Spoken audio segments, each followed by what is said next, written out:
बहुत ही मज़ेदार खबर छपी है दोस्तों। 2047 तक भारत 35 ट्रिलियन डॉलर की अर्थव्यवस्था बन जाएगा। वाइब्रेंट गुजरात शिखर सम्मेलन में मुकेश अंबानी का बड़ा दावा। मतलब आप एक बार चलो कैलकुलेट करते हैं। 2030 तक बताया जा रहा है कि भारत 8 ट्रिलियन से 10 ट्रिलियन की इकोनॉमी बन जाएगा। अब देखना स्पीड। 2040 यानी कि 10 साल का अंतर आया, लेकिन अर्थव्यवस्था कितनी बड़ी, 10 ट्रिलियन से बढ़ना चाहिए 20 ट्रिलियन। ठीक है, हिसाब सही चल रहा है ना। उसके बाद 2040 से 2050 तक अगर देखा जाए तो अर्थव्यवस्था बढ़नी चाहिए 20 ट्रिलियन से 30 ट्रिलियन होनी चाहिए 2050 में। लेकिन यहाँ पे 2047 में ही बोल दिया है कि 35 ट्रिलियन हो जाएगा। मतलब कि समझ रहे हो, हम एक साल से भी कम समय में 1 ट्रिलियन बना रहे हैं भाई अपनी इकोनॉमी। ये कोई छोटी बात नहीं है। अगर आप पुराने डाटा उठा के देखोगे ना, लगभग सन 2000 के आसपास के, तब तो हमें 4-5 साल या उससे भी अधिक लग जाते थे सिर्फ 1 ट्रिलियन बनाने में। और अब देख लो, एक साल से कम में हम 1 ट्रिलियन बना ले रहे हैं। ये बात भैया मुकेश अंबानी जी ने कही है। और अंबानी परिवार की एक जो गिफ्ट है ना हम नॉर्मल लोगों के लिए, वो सबसे बड़ा गिफ्ट है भाई, नेट। इन्होंने नेट, पहले मुझे याद है भाई, एयरटेल का नेट 250 रुपये एक मंथ 1 GB मिलता था। अब हम 1 GB तो मतलब आधे दिन में उड़ा देते हैं। और जिनके पास वाईफाई है वो तो यार 4-4 5-5 GB पर डे उड़ा देते होंगे या उससे भी ज़्यादा।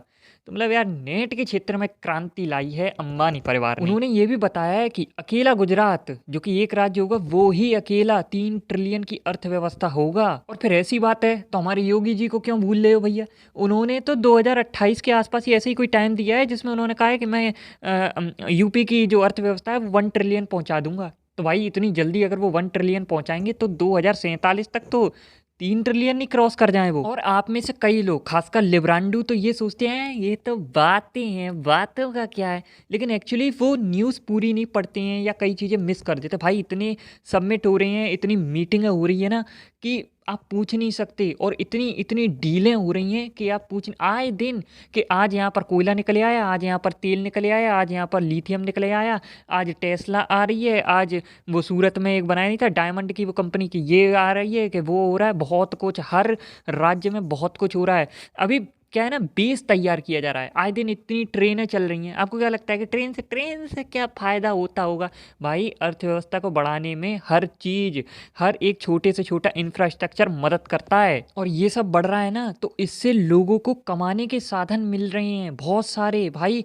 मतलब आप सोच नहीं सकते। अयोध्या में देखना, अभी कुछ लोग हैं ना, अरे मंदिर बनाने से क्या हुआ। आप 1 साल 2 साल में देखना, अभी क्या है कि सिर्फ उद्घाटन होगा पूरी तरीके से, जो इंफ्रास्ट्रक्चर है और जो वहाँ पर बहुत सारे होटल वगैरह और बहुत सारी चीज़ें बनेंगी, तो इनको 2 साल 2.5 साल लग जाएगा बनने में। आप 2 साल बाद देखना, वहाँ आप भूल जाओगे। मतलब जो अयोध्या में से चले गए थे ना लोग, वो वापस अयोध्या जब लौट के देखेंगे ना, घूमने आएंगे, यार हम क्या छोड़ के गए थे अयोध्या और क्या बन गई है। मैं गारंटी देता हूँ अगले 5 सालों में ना, अयोध्या आप पहचान नहीं पाओगे कि ये वही अयोध्या है। उन्होंने आगे कहा है कि भाई जो आगे आने वाली पीढ़ियां है ना, वो मतलब मोदी जी की आभारी होंगी। और बिल्कुल यार, मोदी जी ने जो बूस्ट दिलाया है ना, वो काबिले तारीफ है। वरना बाकी नेताओं ने तो बर्बाद कर दिया था भारत को। मतलब हम में और पाकिस्तान में कोई अंतर, तभी तो वो कहते हैं कि यार वो हमारे ही तो बराबर थे, आगे कैसे चले गए हैं। तो हम उन्हीं के बराबर थे। आज देखो हम कहाँ आ गए हैं। और वो यही बात कह रहे हैं कि आगे आने वाले समय के लिए मोदी जी ने एक ठोस आधार दे दिया है। और बेस जितना मजबूत होगा ना, उतनी इमारत अच्छी बनती है। इसीलिए टाइम लग रहा है। हम अभी क्या है कि आपको लग रहा होगा यार अभी उतना असर नहीं दिख रहा। अभी क्या है, अभी काम शुरू नहीं हुआ है। अभी हम बेस तैयार कर रहे हैं हर चीज़ का।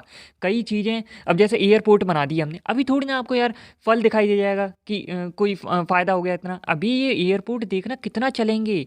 जब बाहर से लोग इंडिया घूमने आया करेंगे, कितने व्यस्त हो जाएंगे। तभी तो आपने देखा होगा कि आए दिन कोई ना कोई उद्घाटन चलता है एयरपोर्ट का।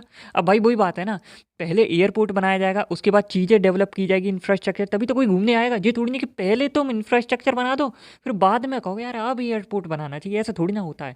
तो अभी बेस तैयार हो रहा है, बाद में देखना आप कितनी तरक्की करेगा भारत। आगे उन्होंने एक बात कही है कि भाई दुनिया की कोई भी ताकत भारत को 2047 तक 35 ट्रिलियन डॉलर की अर्थव्यवस्था बनने से नहीं रोक सकती है। और मैं तो कहता हूँ 35 नहीं भी बनी ना, मान लो, वैसे मैं नेगेटिव नहीं सोच रहा, मैं तो सोच रहा हूँ ट्रिलियन बने, लेकिन मान लो 35 नहीं बनी ना तो 30 ट्रिलियन कहीं कहीं नहीं गई, और 30 ट्रिलियन कम मत समझना, बहुत अधिक होती हैं। आगे उन्होंने कहा है कि पीएम मोदी भाई इतिहास के सबसे सफल नेताओं में से हैं। उन्होंने ये भी बताया कि 2030 तक जो है कि नवीनीकरण ऊर्जा के माध्यम से गुजरात की आधी ऊर्जा जरूरतों को पूरा करने के लक्ष्य में मदद करेंगे।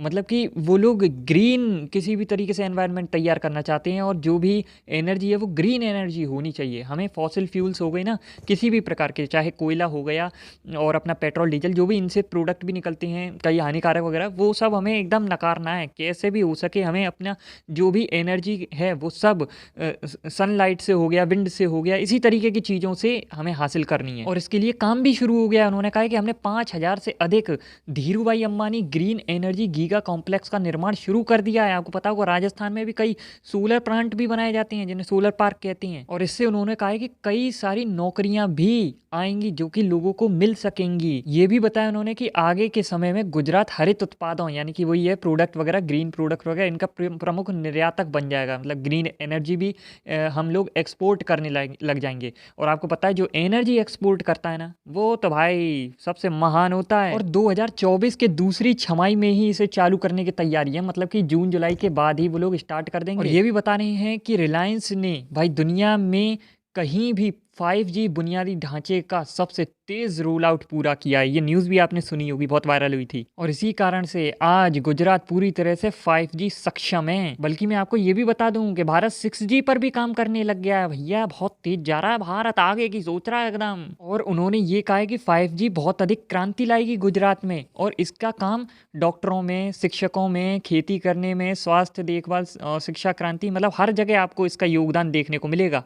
आगे अंबानी जी ने कहा है कि भैया वो लोग लाखों किसानों और छोटे व्यापारियों को भी सशक्त बनाएंगे। तो भाई रिलायंस का रिटेल उपभोक्ताओं के लिए गुणवत्ता उत्पाद लाने के मिशन में और तेजी से काम करेगा। रिलायंस हजीरा में भारत की पहली और विश्व स्तरीय कार्बन फाइबर सुविधा स्थापित कर रहा है। और मेन चीज़ भैया यहाँ पर इन्होंने कहा है कि प्रधानमंत्री मोदी जी ने घोषणा की है कि भारत 2036, कुछ क्लिक किया कि 2036 में क्या होने वाला है। भैया 2036 में ओलंपिक का आयोजन होगा, और इसके लिए मोदी जी ने घोषणा करी है कि भाई ओलंपिक के लिए बोली लगाई जाएगी, और उसमें हमारे देश के बिजनेसमैन वगैरह हो गया वो यहाँ पर बोली लगाएंगे।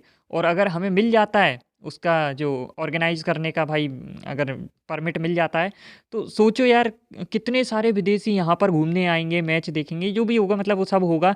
और उससे टूरिस्ट एक वो होता है ना, हम शो कर पाएंगे कि हमारे देश में ये चीज़ें। अब वो यार केवल ओलंपिक्स देखने तो आएंगे नहीं, वो यहाँ पे बाकी और इंडिया का कल्चर भाई, नॉर्थ ईस्ट साउथ वेस्ट हर जगह अलग अलग है, कितना घूमेंगे, कितना पैसा आएगा भारत के पास। और आपको पता होगा कि भाई भारत का जो फॉरेक्स रिजर्व है ना, वो भी अब तेजी से बढ़ने लग गया है, स्टेबल होने लग गया है और बढ़ रहा है।